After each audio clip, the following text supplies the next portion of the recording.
My name is Lawrence Callanan, and I just spent 25 years in prison for a crime that I did not commit. I grew up in St. Louis in a blue-collar, middle-class, working-class family. Was a union construction worker at the time of my arrest, and while I was not an angel, I drank and partied with my friends on the weekends, and we got into occasional scuffles. I never thought in a million years that I would be framed for murder. And I think that my case illustrates how easily it is to be wrongly convicted.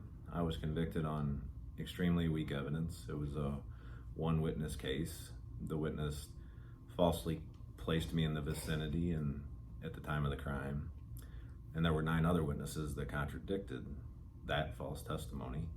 Jury believed her, and was sentenced to life without parole and spent 25 years in prison until I, with the help of my wonderful legal team, was able to expose that testimony as false. And that legal team consisted of Cheryl Pilot and Lindsay Runnels, John Heffley as chief investigator, too many lawyers and investigators, I can't mention them all, and also a small army of law students that assisted and donated time that made it possible for me to be sitting here today talking to you. With all of my legal team's help, I was finally able to get a hearing ordered by the Missouri Supreme Court 20 years after my conviction. Took several more years to get the total relief where I walked out, and again, my case illustrates that it shouldn't be this difficult in these kind of cases, these wrongful conviction cases, to get to the right result. And I do have to mention that one of the significant elements that helped was that Wesley Bell got elected St. Louis County prosecutor, and the conviction integrity unit that he created reviewed my case, and they sent a letter that was received as an amicus brief to the court supporting my habeas petition.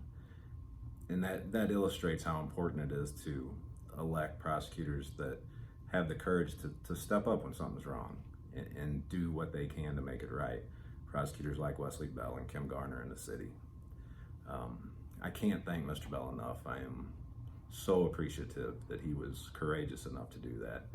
The last thing I'll say is that anybody that's on the fence about supporting these things, I just want to leave you with this. It's that we all want to feel safe in our homes, our neighborhoods, our cities, our state, our country, and the Constitution does that for us. But the only way that it works for anyone is if it works equally for everyone. The only way that any of us are protected is if everyone is protected equally, period. It seems simple. It doesn't always turn out to be so simple, but it should be.